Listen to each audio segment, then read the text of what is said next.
Okay, I'm going to do part two on this super simple solar system. I hooked this puppy up, I filled it with water, I put this solar panel out in the sun, and I hooked up the wires to the top of the tank at the electrical input, and I had put the new heating elements in here. And I want to mention one thing before I get into the production numbers and the payback analysis, which is what I want to do here today. And that is, I mentioned something that was incorrect in the first couple things that was incorrect in the first segment. I said that these two heating elements were all wired up to go, just hook your solar panel up, and then I did that, and the bottom element wasn't running, and it turns out that these are set up to fire sequentially. In other words, when this one switches off, then that one can come on and blah, blah, blah. They give you, in the owner's manual, on the back page, they show you how to change that to where both elements are on at the same time. And it's a matter of switching from the wire that was on this terminal up to this terminal, from this terminal to this terminal, as it's described in here. And of course, you couldn't really do, just move that wire because it wasn't long enough. So I had to put a wire nut and a short jumper in there to make both elements capable of coming on at the same time. The other thing I did, and it's not a big correction, but I said something silly about how don't worry about scalding, reaching scalding temperatures because it's going to be producing heat during the day and you probably won't shower then anyway, something like that. I don't know. It was an incorrect thing to say, but it's an important thing because what I was trying to say is you're not going to reach scalding temperatures with this small system. And we don't need to because it's actually more efficient to operate it at the lower end. A BTU, a British Thermal Unit of Energy, is the same if it's heating cold water to warm water or if it's heating warm water to hot water. And interesting to note, when I was briefly the education director for the Midwest Renewable Energy Association, back the first year that the MREA did what they were calling continuing ed workshops that went beyond the energy fair, I hooked up with Richard Lane of Packer Land Solar, and he taught the solar thermal or domestic hot water, solar domestic hot water workshop that year. And we held it at Packer Land Solar in Green Bay. And Packer Land was the world's largest solar installation at that point, like 40 acres of 4x8 Solar King hot water collectors. And he turned that from a major money hole, it was losing money, into something that was becoming profitable by making cold water warm rather than trying to sell hot water. So he kind of reconfigured the arrangement of the collectors and was selling much higher percentages of BTUs operating that system at a lower temperature range, collecting more BTUs in that fashion, and didn't matter to the packing industry. They're going to supplement that temperature anyways. The BTU is a BTU, and a BTU, by the way, is the amount of energy it takes to raise 1 pound of water 1 degree Fahrenheit. So these are the numbers I'm going to start working off of here now. When we do this payback analysis and production estimates, if 1 BTU raises 1 pound 1 degree, and we got 8.33 pounds of water per gallon, takes 8.33 BTUs to raise a gallon of water 1 degree Fahrenheit. We got 40 gallons. That's 333 BTUs per degree temperature rise. I got 15 degrees. That's almost 5,000 BTUs of energy, or about half a therm. And oh, by the way, the half a therm is important to note. If you're heating your water currently with natural gas, for instance, that's not 100% efficient. Electric heat is essentially 100% efficient once it's into your hot water tank. Getting there, especially what happens outside your house before it comes through your meter, is not nearly 100% efficient, not anywhere near. But once it's in your house, it is efficient, whereas when you're heating with natural gas, there's always a flue efficiency factor. You're going to have, some exhaust going up and it's warm and hot, and you're losing some of that heat. Might be like 65% efficient. And if that's the number that we're basing this on is the kilowatt hour production, you can divide that number by 0.65 if you're a 65% efficient water heater, and realize how many therms you're going to be saving as opposed to kilowatt hours. But okay, long and the short of it is 1 kilowatt hour equals 3,413 BTUs. I had a 15-degree temperature rise, and so what I was actually seeing there that day was 1.46 kilowatt hours of production. Now,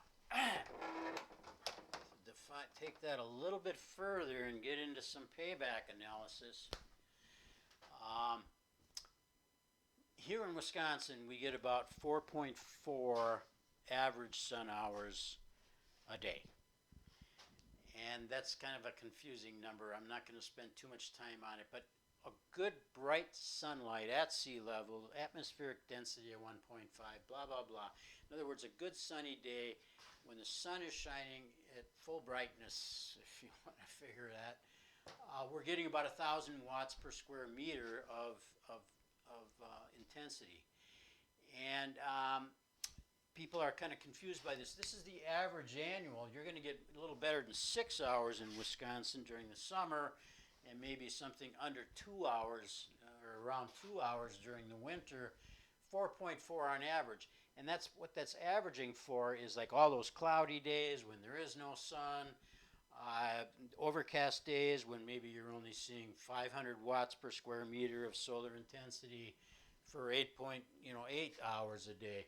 So one way or another, this is just sort of like how much sun you get on average in Wisconsin, and that's the average annual right there, 4.4.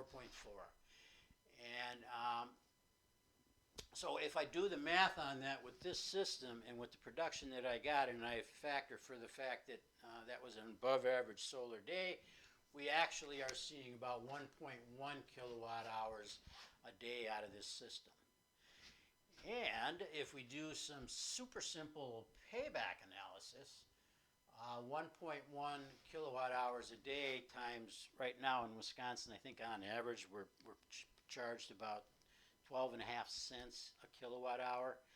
That means we're only producing about 14 cents a day, or $4.13 a month, or about 50 bucks a year in energy savings, if you will, in energy production, which is energy produced that we don't have to buy, avoided energy cost. 50 bucks a year. So that may sound not too exciting, and it isn't too exciting. I admit that. But all right, let's finish the analysis here. A self-installed system, I'm figuring costs about 800 bucks, and I think that's conservative. If you do the math on that, $800, $50 a year, you get a 16-year payback period, and that's kind of out there. I was kind of surprised by that, and I think it's going to jump out at us real quick why that's there, why that payback period is so long, and we're going to improve on it big time. But what we're doing with that is we're just looking at avoided energy cost, essentially. And one of the things that's not factored for in such a simple analysis is the energy escalation rate. So that's how much you can expect your utility bills to go up per year.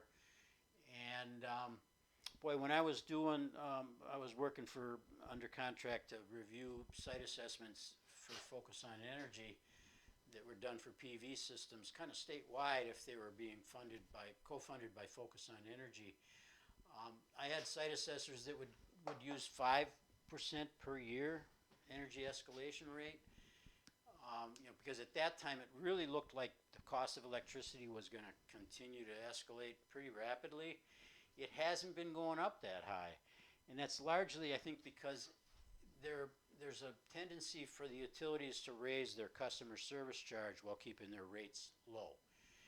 And it's kind of too bad because what it does is it devalues efficiency, it devalues solar, because if they're shifting the cost that you're paying for the energy more towards the customer service charge, and that's understandable because they've got to maintain the wires and everything, and if they're selling less electricity because everybody's being more efficient and they're putting up solar, then they've got to do something to pay the bills and pay their employees to go out and maintain the lines and everything. So anyways, it's a complicated subject, but the energy escalation rate is not factored into the super simple solar system. If it was 7% a year that the price of electricity went up, it would more than double in 10 years. The cost of energy would more than double. So, and I think we are going to see increased energy escalation rates in the future.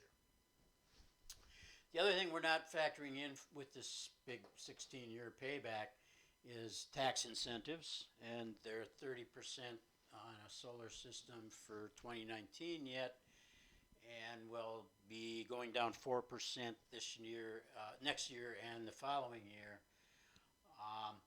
And a couple other things worth mentioning. In Wisconsin, for instance, your solar system is exempt from sales tax, and it's exempt from property tax. So if you put a big solar system up, they can't increase your property tax.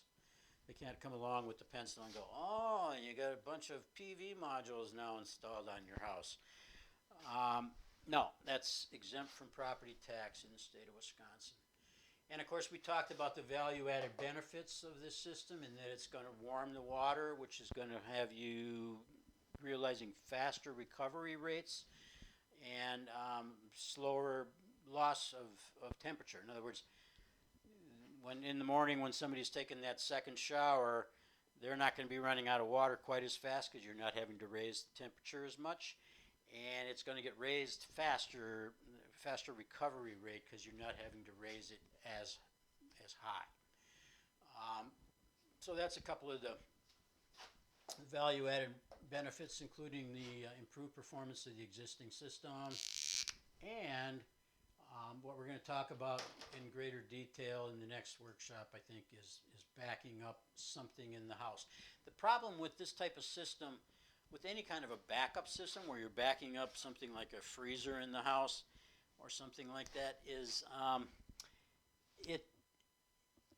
a lot of times the way people set it up, that it doesn't come into play unless there's a power outage. So you need to have something going on that's going to be cost effective during the time that you don't have the power outage. When you do have the power outage and suddenly you want to run this load or that off of that, which can happen automatically, then that's a good place to put that energy. But before that, you're probably going to get a much better use or realized payback on doing something like this water heater, and then have it automatically transfer to the backup load in the event of a power outage. That's what I'm going to talk about with the next. That's a little bit convoluted in my explanation there, but anyways, that's a biggie for many people. They want to provide some kind of backup power. Okay, now the 16-year payback. I was wondering, why is that so far out there? PVs are so cheap now. And then it became real apparent as soon as I did a little cost analysis here. The cost ratio of the balance of system components to the PV array itself, the solar module, is out of whack. We've got, I figured roughly $200 for the module, maybe something on the order of $100 for some mount that you might place in your yard or bolt to the side of your house, depending upon, I recommend the use of solar rails, and that's got a little expense to it, and then some pressure treated or whatever. I'm going to do a whole workshop on small adjustable PV mounts. There's a chunk of wire. I put $50. The tempering tank itself is the most expensive component, about $300, and then there's about $100 I put in there for the plumbing. You know, all we're doing is putting this in line with your cold water pipes. You got a cold water pipe running to your existing water heater. We interrupt that, we drop it down into here, and we take it back out here, and that could be as cheap as 2 small sections of copper pipe and 2 T's, you know, on the basic end of it. And I'm figuring that the homeowner, you guys, know how to do that plumbing, because if you're going to hire a plumber to drive up to your house and hook up this water heater, it's going to be more than $100. It could be as low as $20 if you're able to do it yourself, and it's a real simple estimate. But anyways, when I came up with these things, another $50 for some miscellaneous wire ties and a chunk of this or that, it came to $800. And only 200 of that is in the PV array. So I did something really brilliant. I said, well, what if we put 2 PV modules on there? Now, you've only increased it from an $800 system to a $1,000 system, and yet you've taken the payback from 16 years down to 10.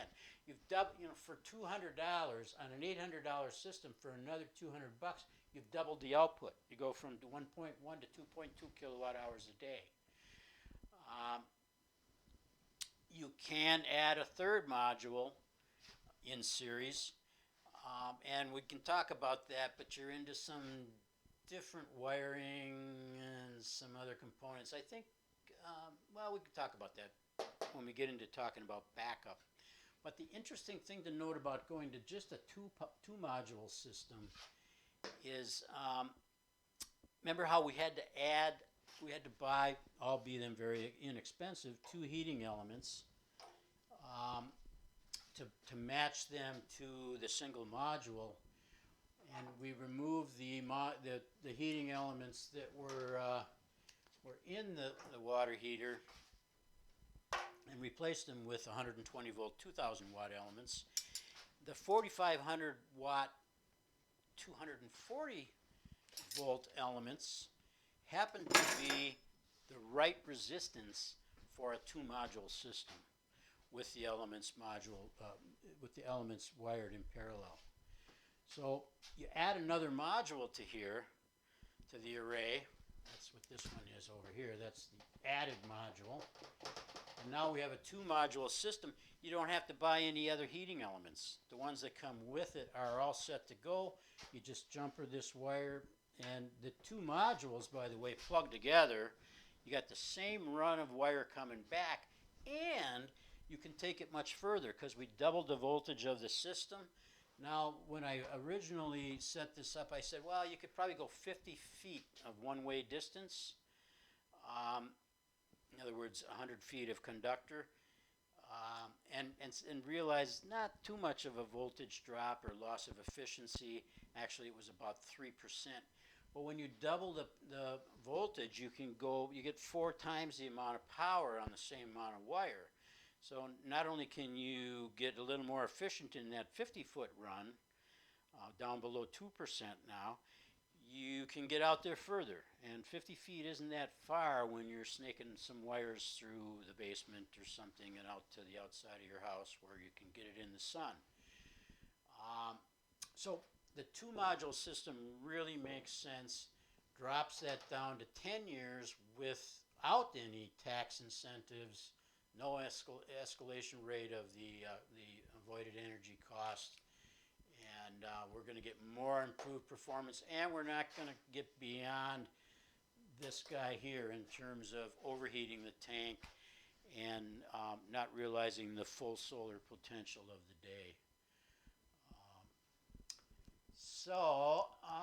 But the other big benefit that most people are into is, again, this backup power, and I'm going to get into that in another workshop. You get the two PV modules. Now you can start backing up something like a chest freezer. It's pretty marginal on a single module system. And if you go to 3, I said you could put 3 in series, and you'd be back to changing the heating element. And I can give you those in the comments section if somebody asks for them on what resistor would work there. I've got it written down here somewhere, but I didn't bring it with me, or did I? think it was, I'm not going to go there right now. But the other problem, if you want to call it that, with a 3-module system is you're also into a higher voltage than some of the less expensive charge controllers. So when you get into your battery backup, you want to add that backup component to this super simple system. You're going to need a charge controller, and the 100-volt controllers are typically less money than the 150. If you go to a 3-module system, you got to kick up any battery backup that you're doing to a 150-volt controller, which adds a little bit of expense. That said, if you did 3 modules and you weren't backing anything up, just pumping 3 modules into this guy, you wouldn't need any charge control or anything. Again, this can be operated super simple. You complicate it when you add backup power, and there'll be expenses beyond this or the $1,000 with the 2-module system. Once you're adding battery and controller. So anyway, that's where we're at right now, and I'm going to come back and do backup system and some mounting and sighting and shade analysis in the next video.